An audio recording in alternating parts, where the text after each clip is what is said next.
Welcome to Nintendo Dads episode number 21. On tonight's episode, there's trouble in Hyrule as Zelda got delayed. We've got a Nintendo Direct, Club Nintendo rewards, and we announced the winner of the $20 eShop. Oh, and let's not forget, our special guest, Alex, from Nintendo Life is joining us this week. Now, Zach, if you could cue the music before I start crying about Zelda, that would be awesome, please.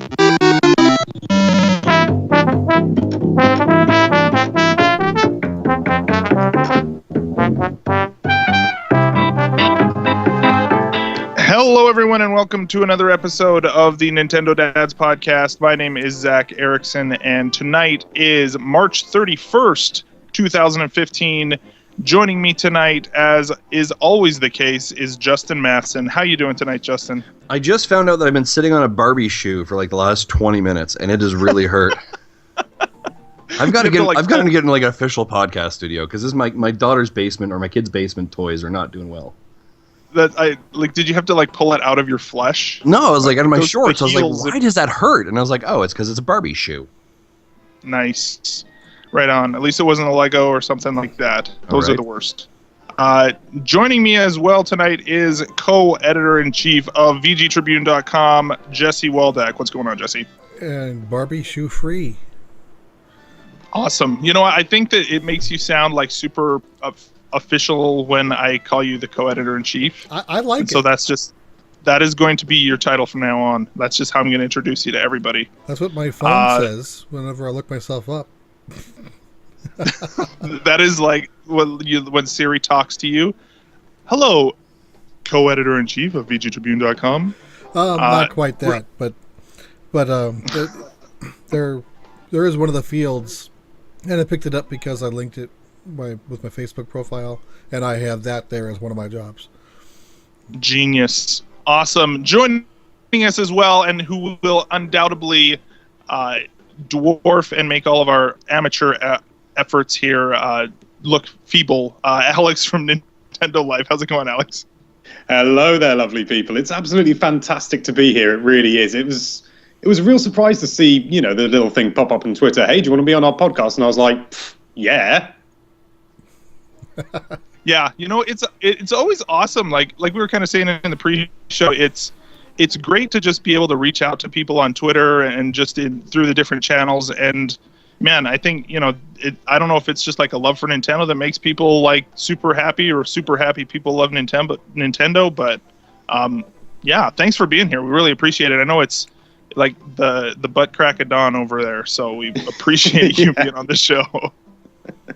Yeah, it's 5 in the morning, so I'm not going to be my usual chipper self, but I'll do my best. Right on. Well, with that being said, let's head straight into what we've been playing this week.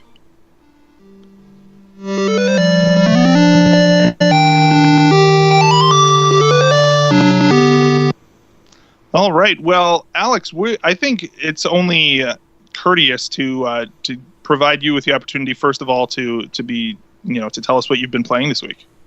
Oh, well, there's basically been one game that has just trumped all of them, and that's been Monster Hunter 4 Ultimate. I've finally hit about 40 hours on the game, and I honestly thought I'd been playing more, but it just turns out it's only 40 hours, and I've really started to get into it. And moreover, I've finally worked out how to use the bow properly.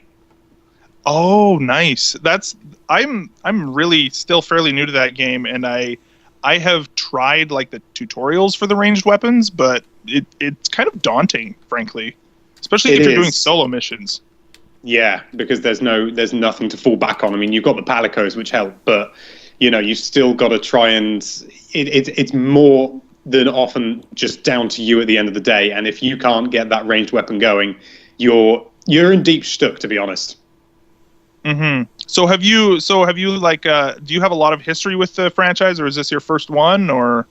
This is actually only my second one. I started playing on Monster Hunter 3 Ultimate on the 3DS. I got it during a promotion, actually. I just bought a code on eBay because Nintendo were giving out loads of free copies. And so I couldn't get one of the free copies, but I could get one of the free copies that somebody had put up on eBay for a paltry £12 or something like that. So I downloaded that. That must be a Europe region thing because I don't remember them doing that here. No, I think it was. It was just about the time when I actually got my 3DS, because I actually didn't really follow Nintendo during the Wii period. I sort of dropped them for about sort of 3, 4, maybe even 5 years and went over to Microsoft's Xbox 360. But I came back with the 3DS and Wii U straight away. I was in love again. Right on. So like, how are you feeling? You're 40 hours in. How far into the game are you then? Like what are your general sort of impressions? Obviously, you like the game. What are you? Is there an end how are you to feeling? the game? There's an end to the story, as far as I know, but there's not an end to the game. It's one of those games that will just literally go on forever. 40 hours in, I think in the storyline, I maybe a third. Okay, cool. Yeah, like I feel like I'm around. I guess the island with where you get like your second cat, and I've really been enjoying that game too. It's been a lot of fun.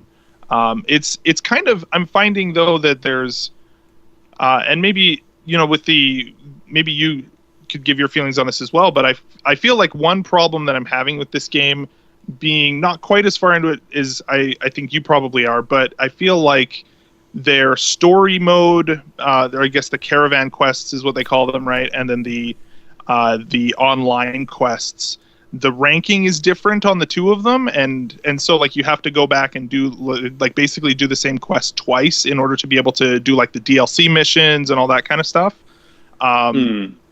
You know what I mean? So in that sense, I'm like, oh, well, I got to go back and do that again. But other than that, it's been really fun. It's kind of like this sort of, I almost feel like it's an MMO type experience on the 3DS. It's been really fun. So. Yeah, I mean, I think the best way to go about it, or at least it's the way that I've found to be best, is rather than sort of go through the storyline and then do the online, because I imagine I would probably be further in the storyline if I just stuck to the single player. But what I do is I sort of dip in and out, so I'm about the same level. And I think I'm actually further in the online than I am in the single player, which means I got a few spoilers, but nothing storyline based, just what monsters might appear.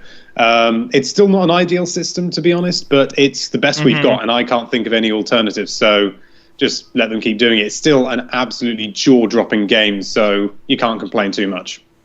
Yeah, I agree with it really is funny, because this is the first one that I've played, and it's funny because I went back and was like, oh man, like this is a great game, but I can only imagine how amazing it would be if it was on the Wii U in HD. And I actually like downloaded the Monster Hunter 3 demo just to kind of get an idea, and I was like, oh man, like this is the ideal, I think, is on on a console in HD. But having said that, it does still fit the handheld pretty well, for the most part. So it's been pretty fun.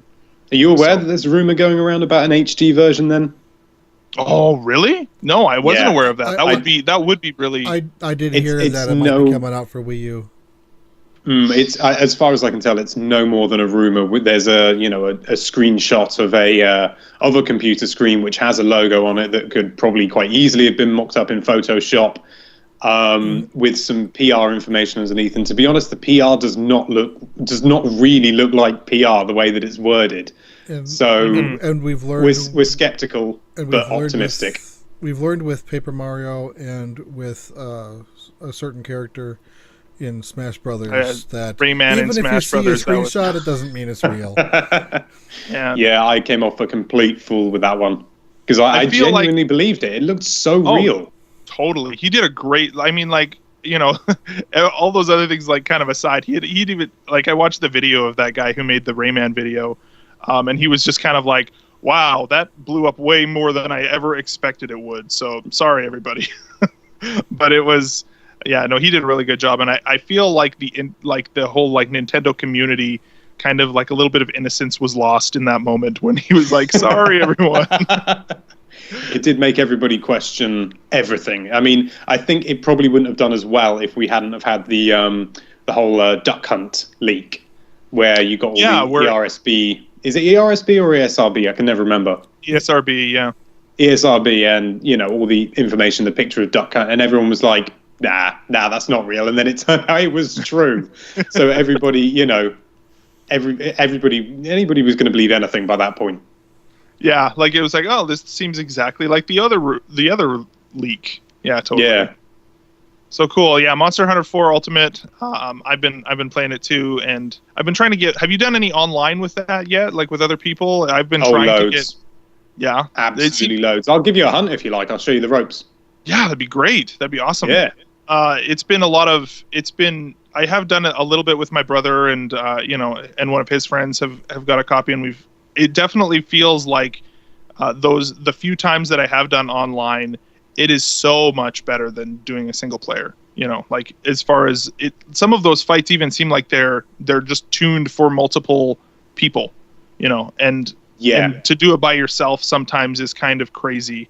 As far as having somebody with with I think it's the hunting horn or whatever, where you get buffs, and having somebody who's ranged and somebody who's melee and all that kind of stuff. It's pretty crazy. So yeah, we should definitely do that sometime. That'd be awesome.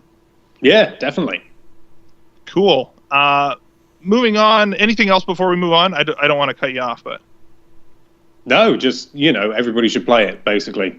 Yeah, it's. I mean, if you've never played it, if you've never played it before, this is definitely the one to get it on for sure. So also stick with it. Don't get put off, because when I first got Monster Hunter 3 Ultimate, I tried playing it. I was put off for probably about 4 months.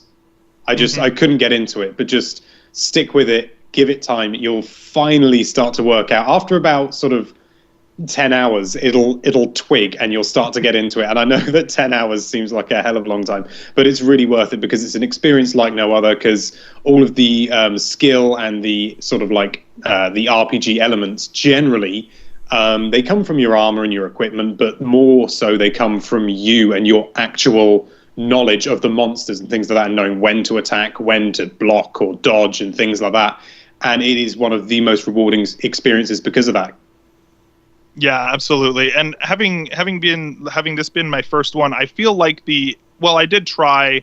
I guess it was the Wii one. I tried that, and I've tried the demos for Monster Hunter 3 Ultimate, and I kind of just had a hard time getting into it. But I feel like if there's one thing that 4 does really, really well, it's that the story mode serves really, really well to get you into the game and don't even maybe bother with multiplayer for the first little while. Just get your feet wet in the story mode and do the gathering missions and all those kinds of things, just to kind of figure the game out, and it picks up pretty quick after that. Yeah, so if you go straight into multiplayer, you're not going to know what's going on. Everyone around you is probably going to know what's going on, and you're just going to feel alienated. So it really is important that you get to grips with things in the single player first, I would say. Yeah, for sure. And like getting pulled in with people who are way higher levels than you are, like literally the only thing you can do is just stay out of their way and, go and skin things when you can. It's about the only thing that you can do, because you'll get one shot otherwise. Yeah. If you die 3 times, everybody fails. It's a real team game. It's quite brutal in certain instances. And the less that we can talk about the Prakidios, the better, because, I'm not even sure if that's how you pronounce it. Everyone's got their own way of pronouncing the monsters in Monster Hunter, but it was the signature monster from Monster Hunter 3 Ultimate, and I hate it with a passion. Nice, right on.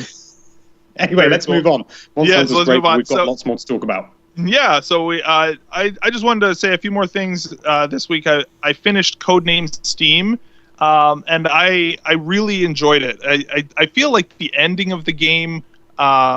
It's very sort of, again, if I would have gone into this, basically what happened was I played the first little bit of it, and it actually kind of intrigued me and piqued my interest for some like Lovecraftian sort of horror, and I just happened to have some credit on Audible, and so I like downloaded a compilation and listened to like At the Mountains of Madness, and like basically the entire alien race is based on Lovecraftian horror, and a lot of, you just have to look at it, don't you? Yeah, exactly. Like especially At the Mountains of Madness, with that whole sort of thing there, and I feel like having gone and listened to that, I appreciated a lot of what they were doing throughout, especially near the end of the game. But it's I really enjoyed it. I felt like the last level, I don't want to spoil it too much, but it kind of was not as exciting, big climax I was expecting. But it was still really fun, and they pull a sort of classic Marvel move, stay after the credits, because there's an after credit scene at the end of this game. So, but I really did like it. It's been a lot of fun. I'm now kind of going through the challenges and trying to unlock all of the boiler packs and the guns. And I was just looking online, and apparently, if you get 100,000 coins, then you unlock a secret character that you can use online as well. And I won't spoil what that is. Look it up if you want. But if you get 100,000 coins, there is another character that you can get. And if you unlock all of the gears in the game, there's 3 per map. If you unlock all of those, then you get a fairly overpowered boiler pack as well that is usable on every weight class of hero. You can use it on all of your heroes if you want to. So that's kind of what I'm doing now. I'm not super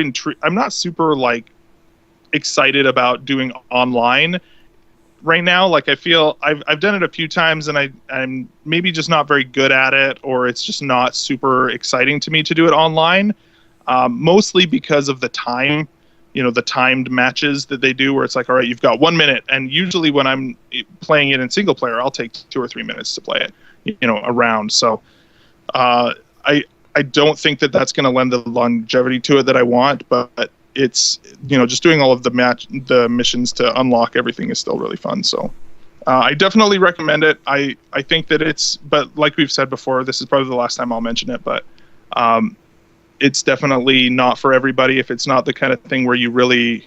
I almost feel like it's like you were saying with Monster Hunter, where you kind of bang your head against an enemy until you figure out the sort of pattern.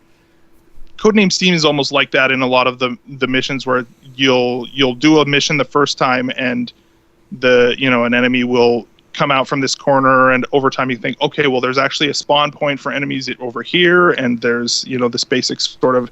By the time you've played the mission a couple of times, then you kind of get a feel for what the map layout is, and then it becomes a little bit easier. But did you play Codename Steam, Alex? Have you played it? It's not out over here yet. I've played it, but it's not out over here yet, and I don't actually own a copy. Oh, that's crazy! I didn't realize that was not out yet. Yeah, okay. No, I think at least I believe it's not out yet. I think I would have snapped it up if it had been. Although with everything else going on, trying to keep track of every single game is it's not an easy task. But no, I'm fairly sure it comes out in April. That's this month now. Nice. April now. It's the 1st of April for me. Oh, right on. I can say anything I want and then just say it's an April Fool's. Nice. Well, very cool. Yeah, I did like it. It's definitely like I said before. A lot of the criticisms that I saw from different reviews was that it was too hard and that you had to wait for the enemy stuff. We've kind of talked about that before on previous shows, but I feel like it does what it wants to do, and things that maybe people don't like, they were still deliberate choices, I think, that I think end up contributing to a pretty good game. Yeah. So yeah, I just looked up the release date in Europe, and it's May 15th. Oh wow! Really? Yeah, it's going to be a while. Wow, that is a long ways away. What about Japan? Did it release in Japan too? Or is this like a North America only game for a while? I wonder. Not that it really matters, but so yeah. Anyway, that's kind of that's Codename Steam. Justin, have you played any more of it? How are you doing with Codename Steam? Yeah, so I'm on level 4, I believe. I think since the last time we spoke, I've had the opportunity to finish one extra level. Nice. I was going to finish... I'm at a level right now where I need to find 6 frozen citizens. And it's a bit of a difficult level. I powered my way through it, found 5 citizens, and I could not find the 6th. Oh no! And it was so irritating because slowly the enemies, if you've taken so long, the enemies come back, right? Because you can think of the objective of, I'll just clear the stage of all the enemies, then I'll just kind of go around and collect whatever I need. However, enemies respawn or re-enter the field, so you don't really have that luxury. So I had beaten all the enemies, found my 5 bodies, and I could not find the 6th one, and I have not gone back to try and find the 6th one yet. I have a good idea of where it is, but right now it's heavily alien reinforced, so I need to find a strategy to figure it out. Nice, right on, man. Well, keep at it. Date. What? Say that again. I have the Japanese release date. What was it? May 14th, the day Oh before. wow! So North America. Lucky gits, they get it a day before us. Wow, I'm surprised that they released it 2 months early over here versus over there. That's crazy. Maybe it's a localization thing. I don't know. Maybe. Having been from more of a the American literature sort of thing, and they have to do a little bit of extra work for localization. I don't know. For Japan, I imagine they probably would, but I mean, sort of over here, I imagine anybody who's been to school will recognize most of the names. Yeah, for sure. Cool. Justin. Do most games in the Europe regions is released in 3 or 4 languages, like Spanish, French, German, as well as English? Yeah, pretty much every single one. Okay. So that's the traditional reason why localization has always taken longer for the PAL region, because you've got to do French, German, Spanish, Italian, all that guff before you can just release it as a PAL edition. It's not so bad anymore with globalization, and sometimes we even get games before the Americas, or even before Japan sometimes. But it did always used to sort of irk me, because we would wait. Pokemon, I think we waited maybe another 6 months, the original Red and Blue. It may have even been a year. I can't remember now. I was only a nipper. And when it arrived, it still had all the American spellings. And as a child, I was so frustrated, because I thought if you'd taken that long, you could have at least changed all the Z's in Realize to an S. Nice. And added the extra U's. Oh, yeah. Gotta love them. Right on. Justin, why don't you tell us a little bit about what you've been playing this week, too? Yeah, sometimes you don't have a lot of time to play a bunch of games because life gets in the way. But what we have been playing, and my family continues to go back to playing, is Mario Party 10. My daughters love it. And on Friday night, we had a bit of a night into the house and played Mario Party. The kids are still just loving the game, and they're having a good time with it. And this is kind of the thing they're asking, hey, can we do this before we go to bed? Or can we, if we clean up our room, can we do this? So, it's being used as a bit of a negotiation tool in our house right now, which is great. Earlier in the year it was Captain Toad, but now they're transitioning this. And I'm really happy to see how they're adapting to it. My youngest, my Morgan, who is 4, has a bit of a challenge with it. And I think it's just kind of the nature of the games. I'm 33. I have a lot of video game history or playing in my experience. My wife has a fair bit. So it feels a bit unbalanced at times. So I have to figure out if there's a handicap area that I can kind of adjust that. Because for her, at a 4-year-old, it's tough to understand why she can never win a mini game, right? Mm-hmm. Especially when it's either a team, because either, her and I together, but when they're a team, you so much have to work cooperatively to be successful.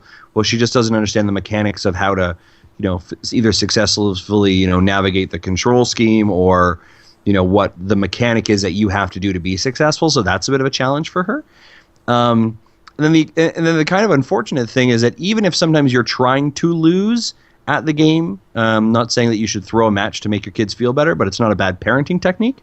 At the very least, it's a way to avoid an episode of some tears, sort. Absolutely.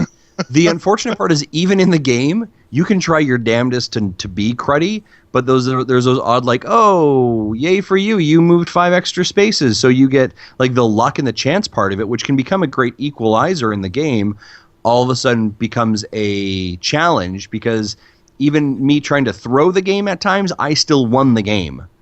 So are you saying like it's kind of a similar sort of like, this is like this game's equivalent of like the blue shell?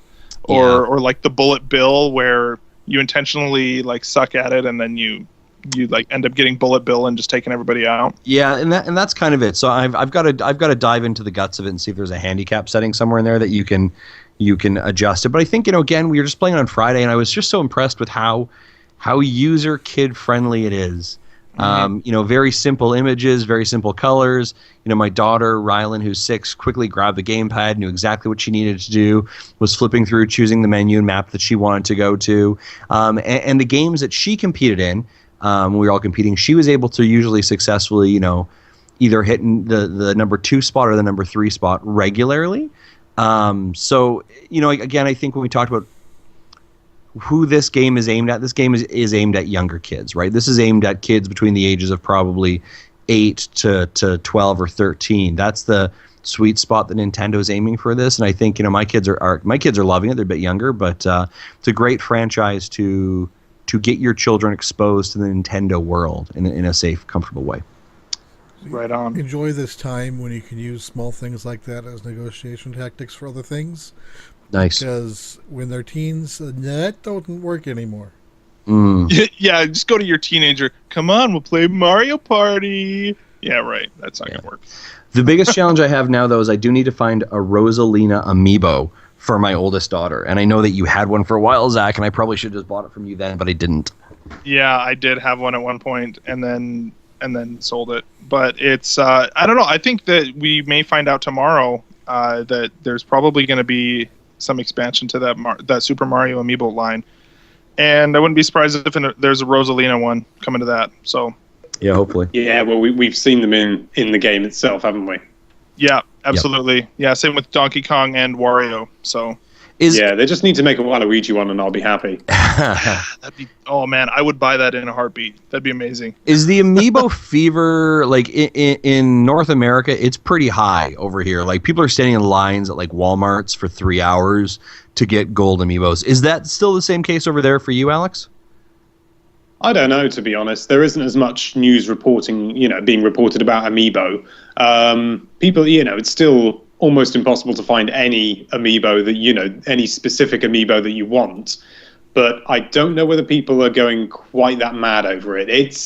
You still basically got no chance of finding Meta Knight or DDD or any of the later waves at all anymore.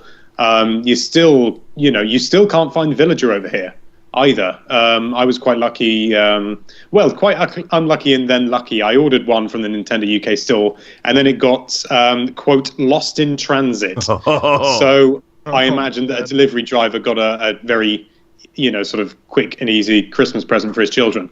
Although I don't know that to be, I don't know that for sure, of course. It's more romantic if I think about it that way. But then one of my friends bought me one for Christmas and must have paid, maybe just under 30 quid for it. So, wow. Yeah, for an amiibo, it's more than I would pay, without a doubt. What's normal price?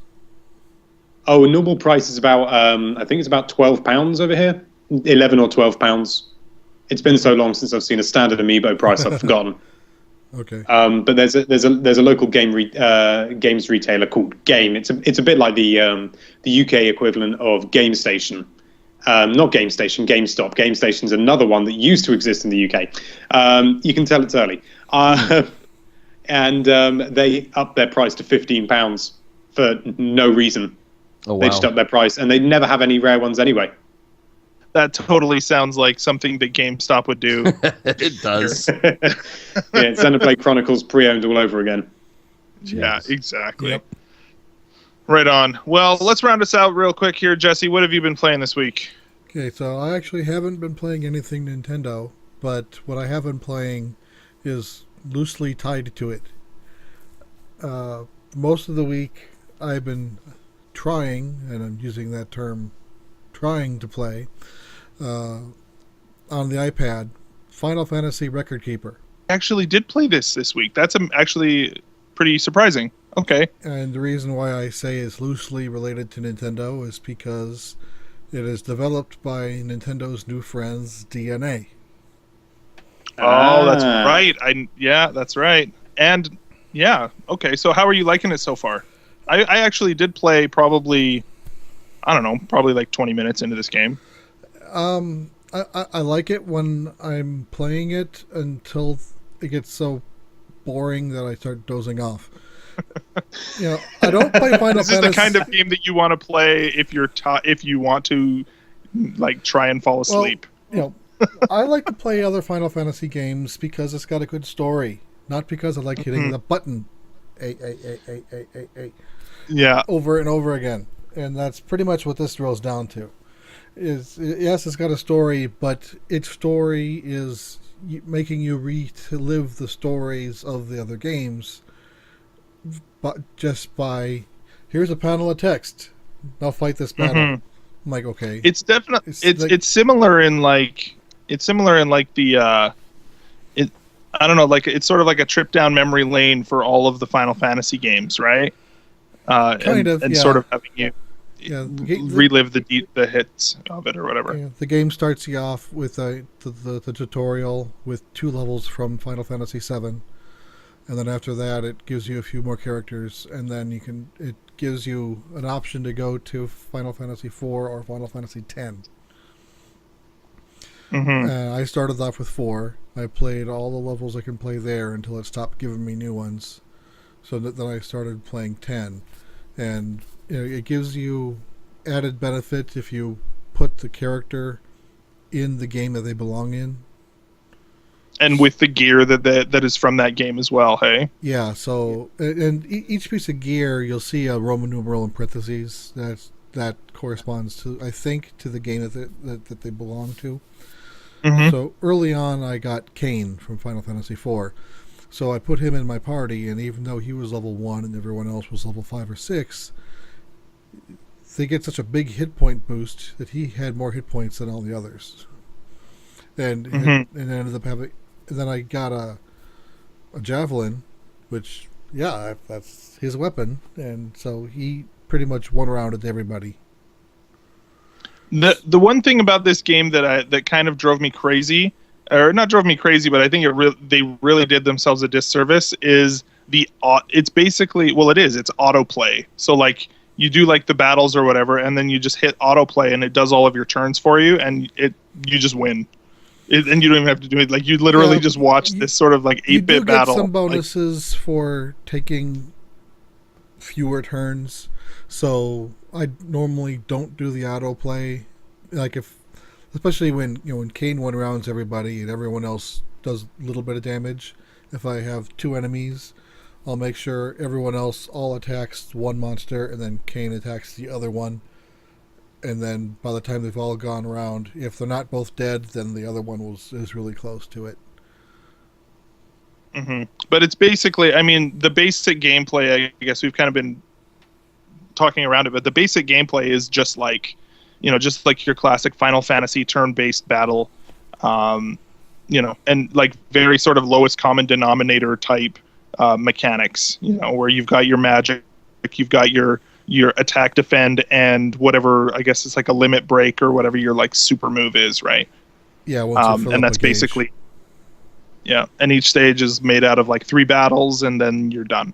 So I don't know. I think it's okay. I think Square in particular has been releasing this kind of game for a while. There was one a while ago where I can't remember what it was, but it was similar, but you had like a team of up to 20 or 25 like characters all on your team at once, and in order to have them attack, you would tap on them individually and whatever. And so I played that one, and I actually played the hell out of that one. And I unlocked additional characters, and I actually paid for additional characters. I think I had 45 characters at one point running at once. And the way I'd play it is, instead of trying to tap on them all, I would just constantly swipe up and down. Or I would like drum my fingers on the iPad. Like, just like the classic sort of like drumming. That's what I would do too. And it was just, I don't know. I kind of wish that they would make more really solid games like they used to, and instead of all these weird mobile things. But that's just me.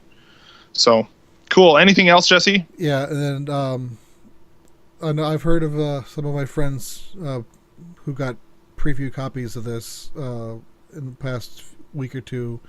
It just launched today on PSN, so I decided to pick it up. They got Axiom Verge for PS4. Have you heard of this? Oh, right.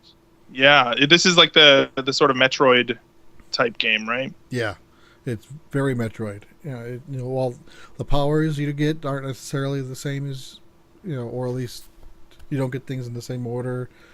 There is, of course, a tall jump. You could jump higher than normal. So there's a few powers that duplicate, but a lot of the powers so far are really unique. They don't even have them in Metroid games. One of them that I liked is useful for opening switches early on in the game that you can't reach. It shoots a projectile, and then when you push the button again, the projectile explodes and goes in 6 different directions.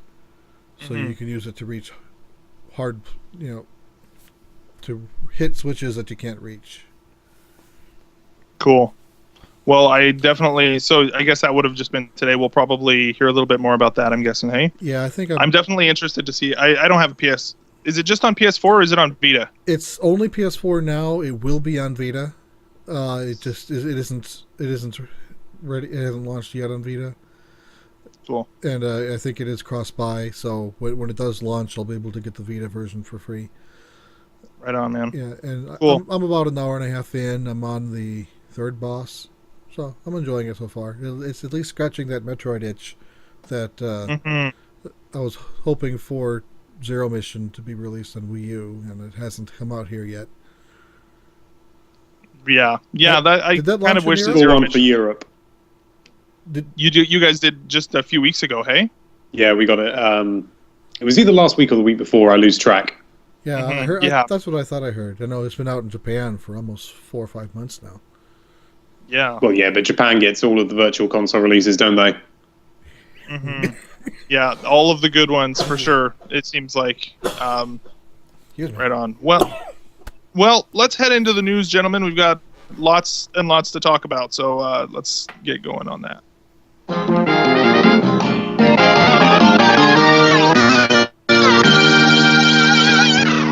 All right, the news this week, man. Oh, geez, I forgot. The news this week is brought to you by My Tears. Yeah, brought to you by the sweet, salty tears of Justin Masson. Justin, what happened? Why are you so sad? Oh, as if the internet does not know why we are so sad. So, and my fellow colleagues can correct me as I'm probably going to get certain things missed or wrong. But on Friday, Mountain Standard Time-esque, around 4 p.m., news broke across the intraWebs, or the internet, that how do you ever say his name? Aonuma. Aonuma, thank you. Yeah, that's at least an anglicized version. I know, right? I'm like, oh, this is going to be rough. I can barely say Mario right. That he put out a video mentioning that they were delaying Zelda for 2015 because him and the development team had discovered there were some wonderful, basically, opportunities within the game, and they wanted to explore that and do right by the game. And they were not committing to a time, like a certain time date or a deadline to get it ready, but rather the idea that it is ready when it is ready, which I thought was kind of very Zen-esque. So I thought that was great. However, this all of a sudden kind of threw the internet into a tizzy of, well, what's happening? What's going on? Very quickly after that, he actually went on to the Miiverse and announced, this is directly out of the Miiverse, he says, as I said in the video, we would like to take some time so that we can bring you a very special experience by making the ultimate Zelda game. Since we'd like to focus on developing the game, we've decided to not show the game at this year's E3. So originally we had the, oh, it's delayed, and very shortly later we see this message, oh, it's delayed, we're also not going to show it. Now this is a very big change or pivot comparatively to the Game Awards back in January, thank you, where they had mentioned and showed footage of, hey, here's the gameplay, and by the way, it will be ready. We were all speculating, and I'm sure that no one on this podcast would say that we're wrong. We were all speculating that this was going to be Nintendo's Christmas big tentpole game just before the holiday to bring into. So this is a really big kind of change for approach. I'd like to say that before that Game Award thing, I said it was going to be 2016. Yeah, and for those of you that are fans of the show, and I know that some of you are especially going through the episodes starting. I've got a couple tweets recently saying, I've just started your podcast. I'm starting episode 1. If you can go through and find out at what point I made a bet with Jesse that it was actually in 2015, 2016. It was probably our 2015 predictions. Probably. Do you want to just check that? Because I think I owe Jesse money. So if someone could check, that'd be great. I'll check the archives. Yeah, exactly. Check the archives. Do some Google search words. This kind of threw out a couple of questions that we really wanted to popcorn and bring to the surface. And obviously, Alex, we know that you've been dissecting this probably for the last little bit as well with the Nintendo Life site. We'd love to hear what your thoughts are here. Questions that came up are so we're not showing it at E3. Thoughts? What do you guys think on this? They're not going to show it. Good thing, bad thing. I think that, to be honest, in regards to E3, I think they certainly wouldn't announce that they weren't going to do it unless they had a damn good reason for it. I don't know what that reason is. I'm sure very few people do, but if they have taken the decision to go that far and say that we're not going to show it at E3, it's clearly going to be something very special. Something big is going to change, so they don't want to lead people down the wrong path. Yeah. It almost seemed to me like at the Game Awards when they were showing off that footage, it almost seemed to me, and like in my mind I can imagine that like the sort of initial development of this game is, all right, let's get this engine going, let's see what sort of a world we can create. And once they sort of had almost surprised themselves at how good of a world they created in it and how large and expansive it was, they were like, oh guys, we got to fill this world, and we could do some amazing things, and we cannot fill this world with all the goodness that we want to fill it by the end of the year. And so their sort of focus shifted from let's get this thing done to no, let's do this right and focus on doing it right and not rushing it out the door. That's sort of my impression, at least, is that they kind of ended up developing a sort of world that was way bigger and, I guess not necessarily harder to fill, but had way more potential than I think they realized. And I think Aonuma even said that in the, said as much in that video. So yeah, I think it's definitely for the best. I think in the long run, whilst sort of, I've said in my videos before, it's not a good situation for the fans, but it's a perfect situation for the developers because they've got all this additional time. They can put loads of stuff in. They can put in anything you like. I've said it before, and it might be a bit pushing it, but I think it's possible that we might be getting some Mask gameplay with the success of Majora's Mask 3D, because that flew off the shelves. And if you could get some new masks in there, maybe even transformation masks, you can kiss goodbye to any other game. That'll be the game for me. I also said this fishing. I said when Masks came out, I thought that they should have added some sort of, even if it was just like throwaway cosmetic only, not even transformation or anything, but like some sort of amiibo integration with the masks would be super cool. If they're going to use amiibo at all in the new Zelda, I think that would be a really cool way to do it. But no, I totally agree that it is definitely, it almost feels like I've been a fan of Blizzard games for a long time, and they are notorious for just like, it's ready when it's ready. Shut up, don't ask us about it. We're not going to tell you until it's done. So you may sit here and watch us develop this game for 4 years, and we will trickle out a little bit of information at a time to keep you interested. And I feel like Nintendo has different approaches for different franchises, but Zelda has always been, it will be right and we'll release it when it's done. So yeah. I must admit, though, there is a part of me, admittedly not a very intelligent part of me, that has this little sort of desire at the back of my mind, this little sort of glimmer of hope that they're going to release, maybe, probably not gameplay footage, but some information about it in today's Direct. Well, today for me, it's tomorrow's for you. Right. Mainly because they took the time. They could have put that in the Direct, but they didn't. They specifically chose not to. So either they want to try and either not disappoint people or try and draw the focus away from Zelda Wii U for whatever reason. But maybe some information. I don't know. It might be pushing the boat out a little bit far, but we can live in hope, and, Nintendo have surprised us so many times before. I mean, they said, yeah, we'll have a 50-fact special for Smash Bros. And it ended up being something like 55 or something silly like that. Mm-hmm. So I'm not making any, I'm not letting anything go into stone just yet. It almost looked like that video was recorded for like tomorrow's Direct, and then they were like, oh, we cannot put this in here. This will just sully the entire thing. Let's just release it right now. That's what I was about to say. I had a feeling it was supposed to be part of the Direct, but it was I don't think it even was initially released by Nintendo of America. It was Nintendo of Europe's YouTube account that pushed it. Mm-hmm. That's right. And I think the interesting thing, and I kind of want to take a step back about the delay. And I mean, for Zelda, my wife was pretty funny. She's like, "Why is everyone upset about this?" And I'm like, because it's a really cool game. A lot of people want to play it. So just calm down. I was like, console Zelda was 2011. Yeah. Just let me grieve. Just let me grieve. Don't judge. Yeah. Although it was funny, someone on Twitter said, for all you fans that are upset about Zelda being released, don't forget one of the kids from the One Direction crew left today. So I thought that was a pretty good joke. But I think the thing that we really need to harpen on is the fact that Nintendo, and I think this is the point you're making, Zach, felt comfortable saying, hey, you know what?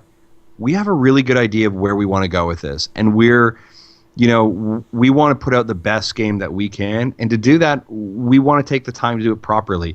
We've seen a lot of the other consoles, Xbox and Sony, these games that are being pushed so quickly out that are coming out with dead discs when they come out, need immediate huge patches. The experience is horrible because they're just trying to. It's the machine, right? It's the machine of video game making, and I think of games like Assassin's Creed, Call of Duty. Which are hitting these markers of you have to be out by October 31st to meet this thing. Nintendo, the I think Halo this collection that has the 20 gig update. Exactly. I think this is a great step. 20 gig? Yeah. They basically made you read down the whole Good game God. at that point. Yeah. Wow. I think this is an example of where Nintendo, everyone says, how does Nintendo or Sony or Xbox differentiate? This is how. Nintendo shows a love letter of the craft that they do and the games they put out and the value of the experience they have for their consumers and their fans of their IPs. And I think, yes, we're all disappointed that we're not getting it, but I think it's better to say you can't take back a bad game, right? If this came out and it was crap, we would all be even more angry, right? Yeah. But the fact that they're saying, no, guys, we're going to do this right, just be patient, then you know what? If there's any company that I trust in the world to get a video game right who takes their time and due diligence, it's Nintendo. Would I love to be playing this in November? Yes, but it ain't going to happen. You know what I'm going to go do? I'm going to go play all the other amazing Zelda and Link games that are in existence already and just soak in those games. That is exactly what I suggested people do in one of my videos. I said, just fill the gap with something else. Go back and play Ocarina of Time or something like that. I found Wind Waker last year. I knew it existed, but I never played it. That is an amazing game. You never played Wind Waker? No, I had never played Wind Waker. Lord. I had missed the whole GameCube era. So I didn't touch that, and then I recently came out right before we started this podcast, actually, and I have fallen in love with that game. I'm playing A Link Between Worlds. I'm also playing A Link to the Past. I'm just going back and playing all the back library because they're so good. Yeah. I plan on replaying Link Between Worlds and Skyward Sword sometime this year. Yeah. Sorry, guys. I need to interrupt to have something cut out. People are going to start waking up, so I need to move where I am, if that makes any sense. Sure. Yeah, absolutely. You go ahead, sir. Sorry, yeah. Okay. Just to try and there will be some movement, so if we just cut this out, Yeah, absolutely. it'll only take that's 30 fine. seconds. Yeah, take your time. As long as I've got all of the cables. Yeah, no.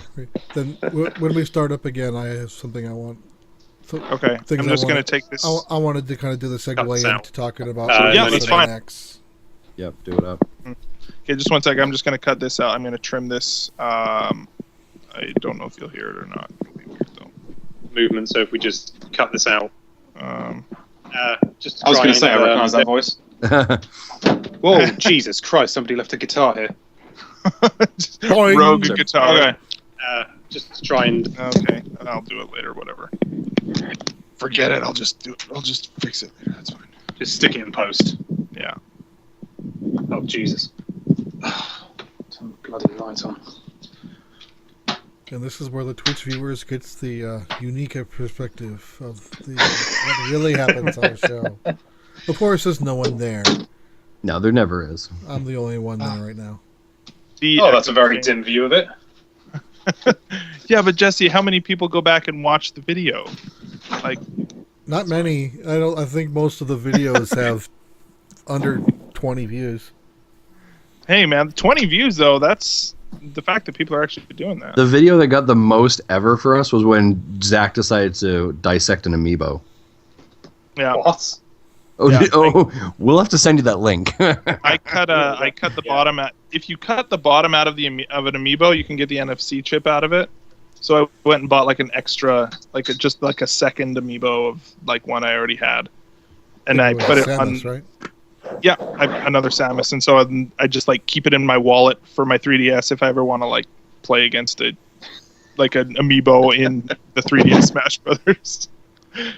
It's a really that's an interesting idea. Well, he made a card actually. Well, you used a card too, right, Zach? yeah. I put it on like the Samus AR card that comes with the 3DS. I just like stuck it on the back of there. Oh, I see. Right. So yeah. Get all this guff out of the way.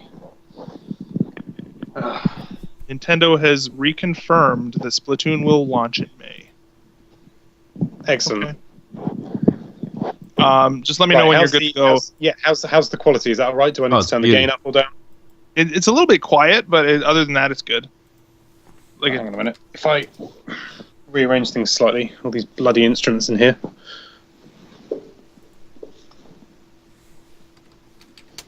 Turn the gain up a little bit. How's that? Good. Yeah, we're good. Okay, carry on. Start a new track. All right, cool. So, Jesse, you said you had something else? Yeah, I kind of want to segue into the next bullet you have. I remember, I think I might have even said it last week when we talked about NX. My initial thought was when NX would launch is kind of similar to how they released the Wii U. You know, they announced it at an E3. They showed it at the next E3, and then it was out that next year. That it was out that late that year, giving the Wii a 6-year life cycle. So, if that pattern continued, it would see it at E3 first next year. It would show up at 2017 and be released in 2017, giving Wii U a 5-year life cycle, which is the same. Every Wii system, every Nintendo system has had at least a 5-year life cycle, 5 or 6 years.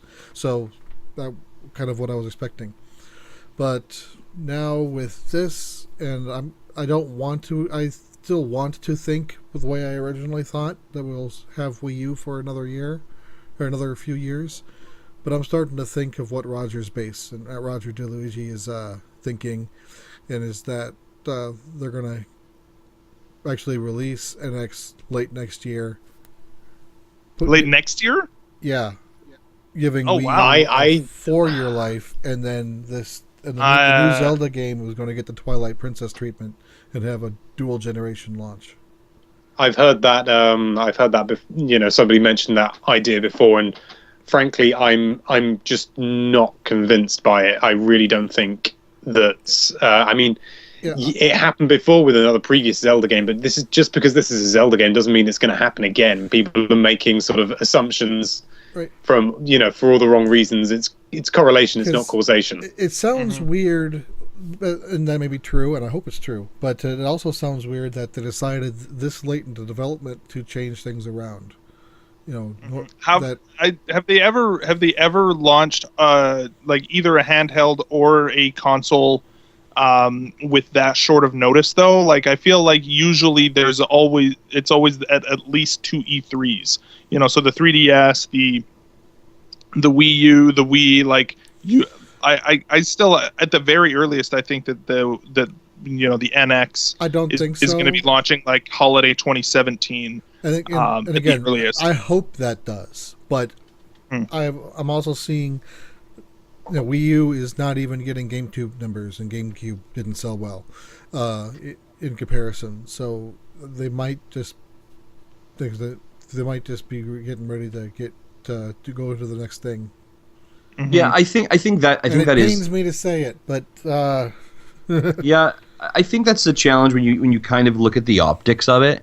And I think especially when you look at the optics of 2-3 weeks ago we had the discussion about DNA and NX. Now we're having this delay in Zelda. When you think of the life cycle of a game and knowing that there's this new console or whatever it is potentially on the horizon, and you have your A team, so to say, on the Zelda franchise, do you then begin as a company to shift to look at maybe it's not the swan song of the Wii U, but rather the graduate or the initiation song of the NX? And I think that time of where the NX comes into play, and where we're kind of saying this life cycle is coming to an end, I think that will be an interesting play to understand, is this and I agree with you, Alex. I don't think just because it was done, it will be done again. But my statement is more, could they eventually just say, we're not going to bring Zelda to the Wii U at all. It's going directly to the NX as launch title. I think that, I'm so torn about this. Like, I can understand, but I feel like Nintendo is too optimistic about the Wii U to abandon it already. I feel. That's how I feel. I feel like they're like the outside world, I think, and other people who are seeing it from the outside are seeing it in that sort of I think we're just going to abandon it. But anytime you hear Nintendo, and of course they're going to say this because this is, they want to sell them, but I genuinely feel like they are really excited about the Wii U and about the potential that could be there that hasn't been realized yet. And under no circumstances do I think they're going to abandon it for something, especially as early as next year. I feel like if they were to abandon it next year, people would be in the streets, right? Like they would be completely abandoning their hardcore fan base to an extent that they've never done before. And I 100% agree with you, and I'm just kind of playing the devil's advocate in that. Like I fully believe that Nintendo will probably do it will be on the Wii U, it'll be ready when it's ready, and we're all happy. But I think that from the optics of it, it can look very dodgy. Yeah, for sure. And I can definitely see why people would say that, but having watched Nintendo as closely as I have for quite a while, and sort of seeing that, it just doesn't feel like Nintendo to abandon the Wii U this early. Right, absolutely. I mean, sort of it's going, and even more optimistically, you only have to look at things like, the original Game Boy, when it came out with the Pocket and things like that before the color. Pokemon, the Game Boy is basically dead just before Pokemon came out, and immediately it just exploded again, and it got a second wind, and it got a good couple of years out of it just because of 4 games, and I think, whilst I'm not saying that's definitely going to happen with the Wii U, obviously, because it's Nintendo and they're fantastic, not flawless, but I think that it would be a bit preemptive to immediately say that the Wii U is dead and it's never going to do very well. I mean, I doubt it'll probably, it's certainly not going to be as popular as the Wii, maybe not even as popular as the N64, but I think if it can get on par with GameCube, then it's still right, because the GameCube was a fantastic system. Yeah, for sure. And I definitely think that Nintendo knows how important their hardcore base is. They've been basically keeping Nintendo afloat, basically, since the Wii U's launch. And so I think that they're definitely, the last thing they want to do is burn the people who have been sticking with them the longest as well. So, well, another thing that I think, coming from another perspective, a lot of people seem to think that Nintendo should be making the games that they want, and people often forget that Nintendo is a business and they don't really owe anyone anything. Yeah, that's true. And that's a very sort of grim and sort of corporate way to look at it. But at the end of the day, that is what they are. They are a business, and they make fantastic games, and it's a fantastic business to be a part of, I'm sure. But at the end of the day, if something's not going to make them money, they don't have to make something. And they've delayed Legend of Zelda Wii U, and some people are up in arms about it, saying it's a travesty. And no, it's it's Nintendo's decision. It's Nintendo's product. They can release it whenever they like, and those people will still buy it. Yeah. Oh, absolutely, absolutely. Yeah, we're all tears are rolling off our cheeks for it because we'd like it. But when it comes when it's available for pre-order, I'm going to be down at GameStop with my $20 saying, "Here you go." And the day it releases, I'll probably take a day off of work, right? Yeah, we're sad about it, but we're not going to not do it, right? So, if anything, this really just helps the hype train. Yeah, absolutely. Really for it. Right? Yeah. So. And I thought it was interesting. So this may be a good segue into kind of like what's going to happen now. Iwata, kind of after this announcement came out about Zelda not being there, he made a statement about E3 saying that we're going to focus on games that you are going to be able to play in 2015. I thought that was a really interesting kind of way he phrased that. In that we're going to show things that are definitely going to be available for you in 2015. So here's the question: if we know that this was going to be the flag right? The tentpole kind of holiday game. What's going to take that spot for Nintendo in 2015? Do they need to have a holiday game? What are your guys' Yes. thoughts? Yes, they need to have a holiday game. If they don't have anything new on the shelf November 20th, they failed. And they're Yeah. Yeah, I definitely think that maybe. Well, it was interesting. Even just shortly after this happened, maybe it was even yesterday or the day, or I think it was yesterday. I saw it that Game Informer had some survey about what game are you most excited about in 2015 for the Wii U, with Zelda no longer being on that list, and the highest one on that list was Xenoblade Chronicles X. Yeah. So I think they're going to hit that one way harder than they would have. I think that they're going to. Star Fox is probably going to be have more focus on it than it would have otherwise. They're probably going to spend, even though it's releasing. Rumor is that Yoshi's Woolly World is releasing at the end of June. I feel like they're going to spend way more time at E3 at least on that. Even though because it's coming soon and it's basically done, right? If the rumor is true, there are so many other games for the Wii U that are coming. we still have Mario Maker yet to show up. Yeah, Mario Maker, exactly. So there's lots to show off, and of course they've always got their indies too, right? And to maybe take a little bit of that extra floor space and turn it over to the indies would be a really nice gesture and a good move as well. I don't know if that's something they I think the challenge is, I think that for this spot, for the holiday spot, Nintendo needs a AAA title game that moves units to be really recognizable, not only to like the niche market, but also to the mom and dad who walks into the Walmart or Best Buy and understands what the game is. So my opinion is it needs to be a recognizable, well-known Nintendo quantity. Unfortunately, Zelda's the only thing they have left that I can think of, because Mario Kart didn't quite do it. Smash helped a little, but didn't quite do it. They've hit all. I feel like Metroid. We want to see Metroid, but that's not a system seller. I feel like given the right marketing push, Star Fox could be it. Honestly, and depending on what that game, what that final product is, and given the sort of the history of the franchise, it could be. I don't know. Star Fox is still niche as well, not quite as niche as Metroid, but it definitely isn't widespread like a Zelda. I still don't think that a Zelda game would be a system seller in the traditional sense, because while Zelda games are very sort of highly acclaimed, they sell well, but they're not quite to the same degree as games like Mario Kart Wii and Super Smash Bros. Brawl. I think did very well, of course, as well. Sort of whilst I think it would certainly be a good positive boon for the Wii U, I honestly don't think it would be sort of this blockbuster system seller that a lot of people think it is, because the Zelda games don't always sell that well. I mean, Majora's Mask 3D sold very well, but I mean, it was also released on the same. Yeah, it was also released on the same day as the new 3DS, right? Yeah, that does help as well.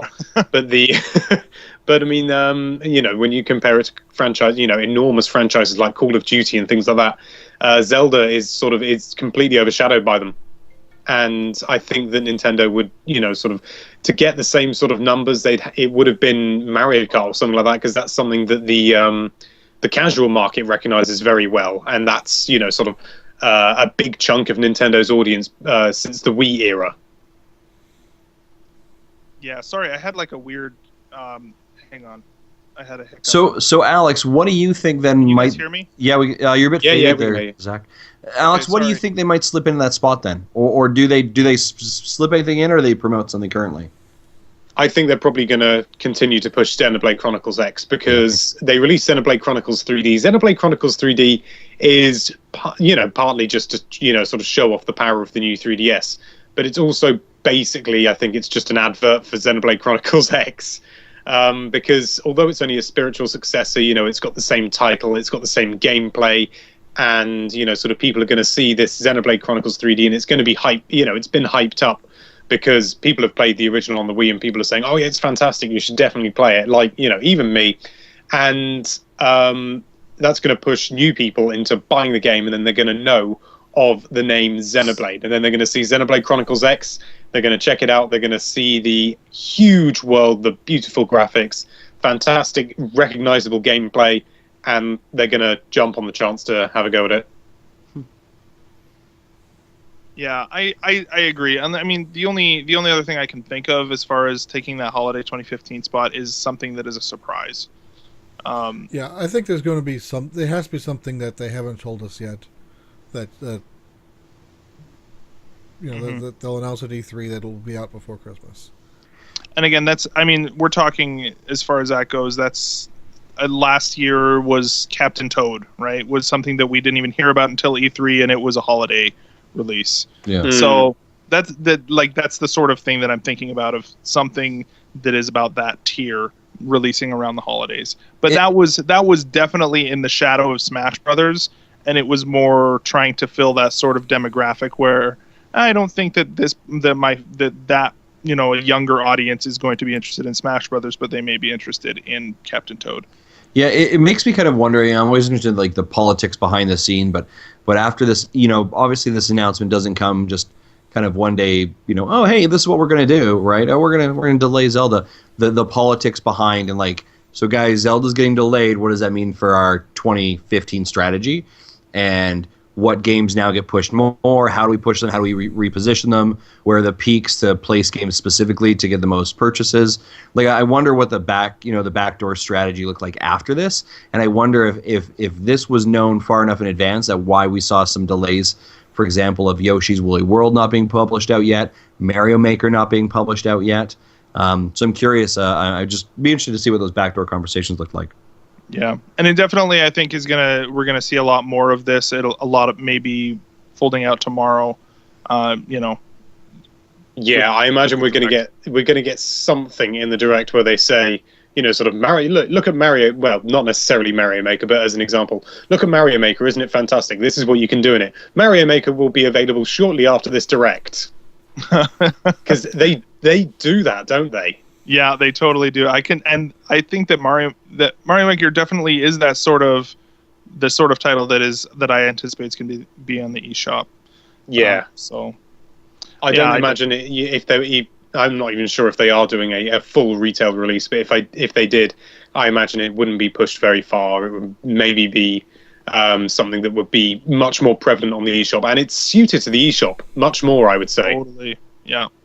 Well, yeah, it's just like a tool set, right? It's like I almost feel like it's the similar sort of obviously it's a totally different kind of game, but a sort of like Art Academy sort of, where you're just creating the tool set and then that's it, right? You've just got to have like the palette and the sort of the art assets there, but other than that, you're good. So the power of that game is going to be the ability to share levels, and if someone buys it on a disc and doesn't have it on their system on a network, they're buying 25% of a game.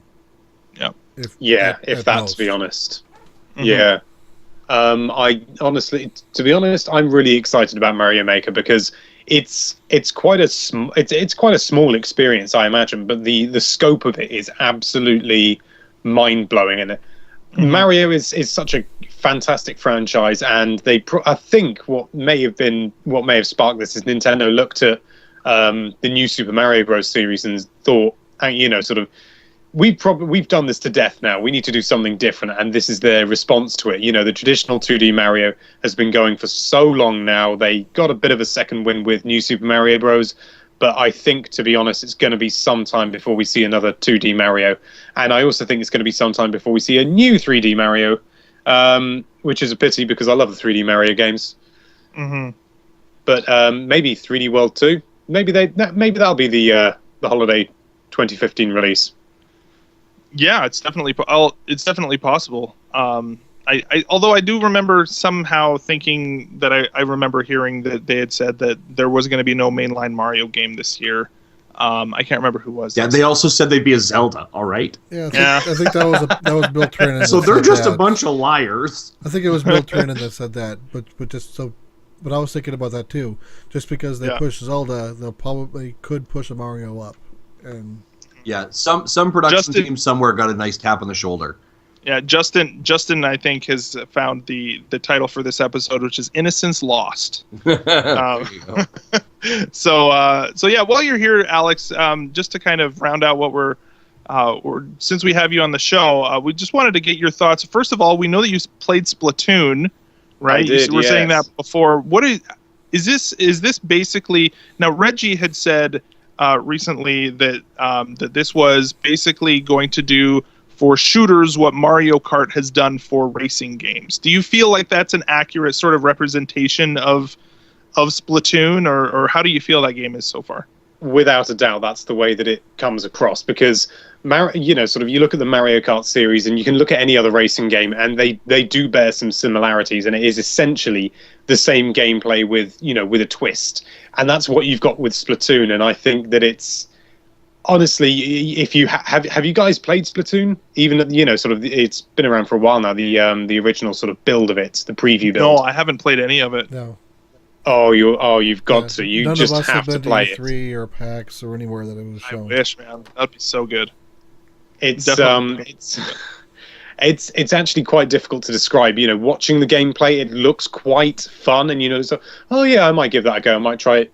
It doesn't fully register with you until you actually get your hands on it. I mean, I was really excited when I first saw it, but it didn't come close to when I actually went over to Frankfurt and had a go at it myself. It just blew me away, because it took everything that I love about shooters, because I do love a good shooter. I've been a big fan of the Halo series, but it made it so very Nintendo and so sort of in a way it's very competitive, but at the same time it's quite relaxed. It's difficult to describe. A bit like Mario Kart, sort of, you can just drive around and have a laugh, but if you fire a blue shell at me, I will come after you and your family. That sort of thing.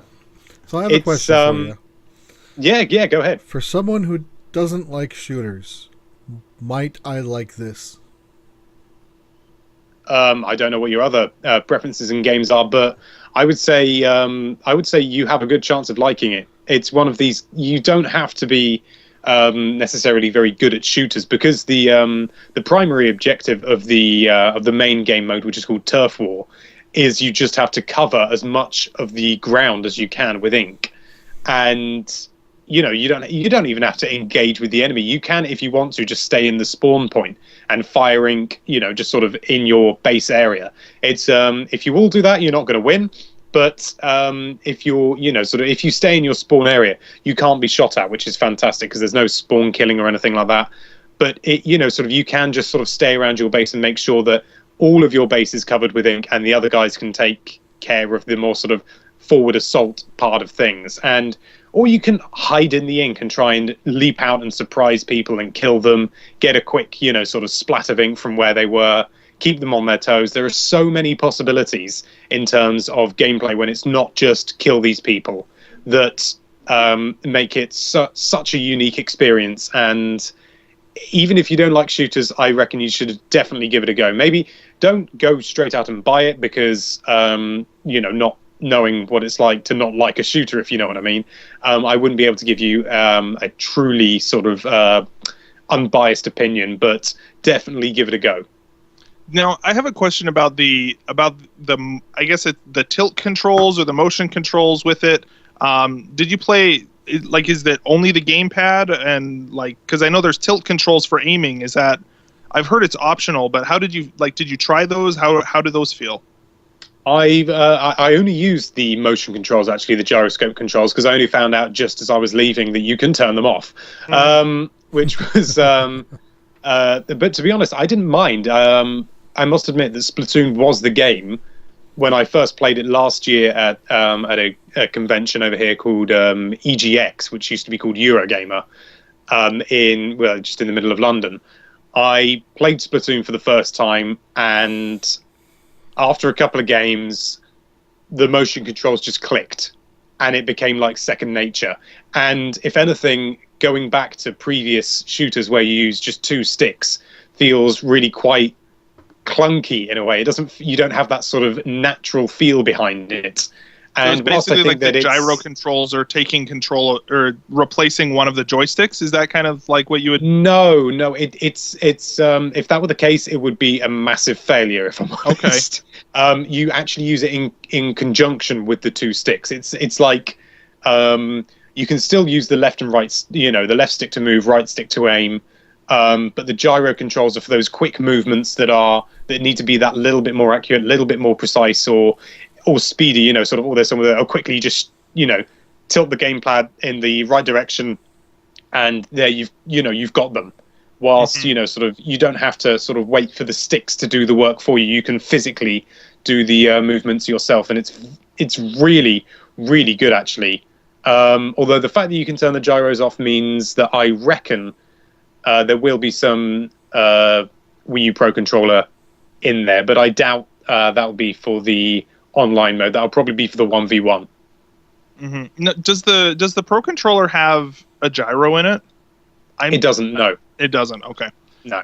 I think it would just be sort of it's just the two sticks. But they have said that there is going to be local. So unless they're going to announce that you can use multiple gamepads, which would be amazing, but I severely doubt, then it's somebody's going to have to use the Pro controller or maybe the Wii remote, because there aren't actually that many buttons that you use in Splatoon. It's mainly just the shoulder buttons. There's not an awful lot of jumping.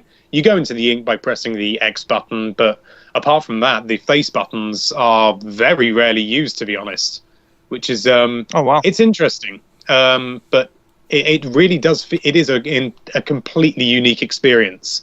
Because one of the biggest things I noticed, because you're using ink, obviously, you can't rely on, sort of what we have always, in any shooter, become so reliant on, is that bullets go on forever.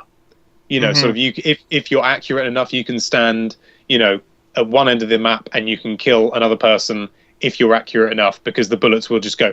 There's no way you can do that in Splatoon. You have to get up close and personal, within reason.